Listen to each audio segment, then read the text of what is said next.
We're joined by Trent Loos now from Nebraska. He is a farmer who raises pork, among other animals. Trent, it's always great to check in with you. I hope you and your family are well there. Talk to us about what's happening there. Are you seeing any kind of market for your pork at this point, or is there a bottleneck? Well, thank you, Julie, for the opportunity to once again come on and clear the air, so to speak, about what's going on from a farm perspective. It's a very interesting dynamic because we currently have about 20 plus, maybe 25% of the U.S. pork harvest capacity not functioning. Just to put that in real terms, we have 100,000 pigs on a daily basis that really have no market to go to. At the other end of the equation, we don't fall our pigs into that supply chain. We sell directly to consumers, and our demand from local people has absolutely skyrocketed. And so many people say, well, why don't you just take those 100,000 pigs and just take them to the people? Well, we have an infrastructure problem with small butcher shops that they are absolutely at capacity. They were at capacity before this happened. So we have pig farmers, and I need to throw also in there dairymen and beef cattle producers. Everybody is in a position like they've never experienced in their lifetime, where you've seen the pictures and the videos, and still today, dairymen are dumping milk. Pig producers are talking about euthanizing pigs. Cattle producers they have the ability to hold on a little longer, but there's some very scary dynamics, and yet we try to bring about a logical, common sense solution to the bottleneck that is occurring that we just heard Stuart talk about. Trent, we've had some other guests talk about that bottleneck, but I'm curious, and forgive me, it's a self-centered question, but what does it mean for us as consumers who are dependent, those of us who love eating steak or beef, people who love pork? What does it mean about our ability to get those kinds of proteins going forward at our grocery store? Well, thanks, Adam. And the one thing that I want to remind people is I talked about a 20% daily capacity that we've lost.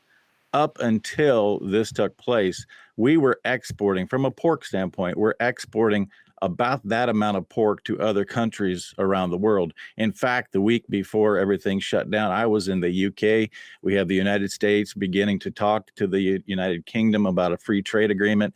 China has been our biggest market, and we look to that to be the answer. About 25% of the pigs that we produce could go to China once we get everything lined back out. And that's what we expected from that December free trade agreement that we reached with China. So I'm not trying to be an alarmist and say that you as a consumer are going to have trouble accessing the food, other than the challenges that we have seen in the distribution system. Because what even though those of us that produce food have realized is that 50% of the food that we produce in the United States goes through the food service distribution channels. The other 50% goes through the retail outlets. And we had no idea that by eliminating food service, i.e. restaurants and in hospitals in some cases, that we would cause such a disruption in the whole infrastructure of getting the food from the farm to the fork.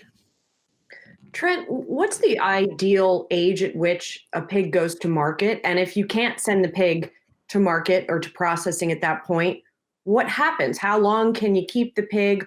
Are you going to have to end up culling a lot of the population? Mm-hmm. Yeah, that's something that even pig farmers don't really want to address right now, because we have a very efficient model of pork production that has been put into play. And so that means every week, X number of pigs are born. Every week, X number of pigs need to be delivered to the plant. And when you have 100,000 pigs a day that do not have that ability to go to the next step, it causes a bigger bottleneck, quite frankly, on the pig farm than it does in the food supply system. Because we have plants that are shut down: Logansport, Indiana, Windham, Minnesota, Worthington, Minnesota, Sioux Falls, South Dakota. There's a Tyson plant in Columbus Junction, Iowa, that is now back and running at a percentage of what they were doing. There's a bottleneck there, but every one of these farmers has a system in place, and now they have no place to go with these pigs. The governor of South Dakota, Kristi Noem, is on top of this. She has done a tremendous job trying to help manage this. She relaxed some CAFO rules last week, short term, just to try to give them some breathing room. And we think that if we can get through the next 21 days, we'll kind of be able to get back into the flow. But there is only one answer, for people who do not have a place to go for these pigs, and that is euthanization. And we've not seen that happen yet, but we all think about the Great Depression images and the families that I talked to that were part of putting animals in mass graves. It's not a place we want to be, because we still have a 7.5 billion people on the planet that want to be fed. We have tremendous healthy food. We need to find a way to get it to those folks. Trent, this is Dan Halley. I want to ask, when we get past this, does the pork production, does the meat production just go back to normal because the demand is reinstated, or is there a time frame where you need to cultivate more livestock to ensure that you're able to meet demand? Well, what is normal, Dan? What will normal be? Because we really don't know.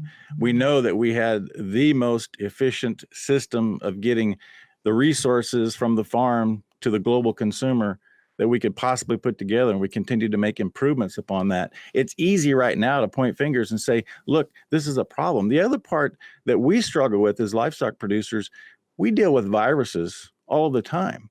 And viruses are easy to manage if you take the right steps. The human body contains 380 trillion. What's a trillion? I don't even know. Who counted them? 380 trillion viruses.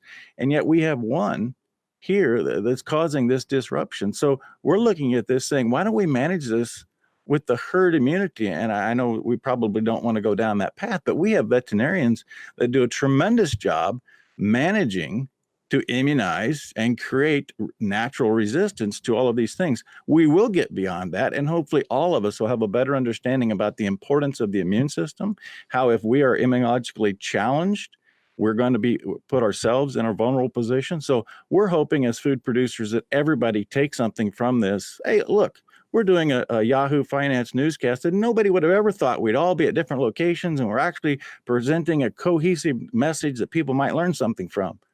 We as food producers, we learn, we adapt, and we find a way to be stronger on the other side of that. And that's the resiliency of the United States farmer, and why I'm proud to be a sixth generation individual in this business. Trent, I love that message. Melody Hom here. Just thinking about another kind of looming threat that was in existence. You might not perceive it as such, but the plant-based meat industry, whether that's the Beyond Meats and Impossible Foods, we know that they've actually been performing quite well over the last weeks. And to your point, with a lot of these closures of local plants as well as juggernauts like Tyson, this might be an opportunity for them to capture the meat eaters, the carnivores here. Do you anticipate that being a real threat going forward, perhaps a larger one than pre-pandemic? No, actually, I don't perceive that as a threat whatsoever. Animal agriculture contributes to improving the planet through the forages and the foodstuffs that they eat. And then the nutrient availability is the most nutrient-dense food substance on the planet from an animal. I'm not saying that plant-based proteins won't have their place. I just, in the big picture, have never been alarmed as long as everything is kept on an equal playing field, as long as those products are labeled accordingly from the FDA and the USDA. And quite frankly, competition has made everybody better. If there's a little challenge from a plant-based protein, yellow pea slime, to make your pork chop be better, then that's what we're going to do. We're going to find a way to outproduce what it is that they're doing with the yellow peas, whatever the protein source might be. We welcome that competition, and we're in a very good position to outproduce them with nutrient-dense food products that cost less. And at the end of the day, that's what really matters. Trent, it's always a pleasure to get some time with you. We hope you stay well, and let's keep in touch about what's going on out there in Nebraska. Trent Loos, thank you. Thank you, Julie. My pleasure. Hey investors, Zach Guzman here. Are you interested in learning more about the markets and getting the latest financial news? Well, then click right here to subscribe to our Yahoo Finance YouTube channel. Get the latest up-to-the-minute market analysis, big interviews in the world of finance, and information on how to manage your money every day wherever you are.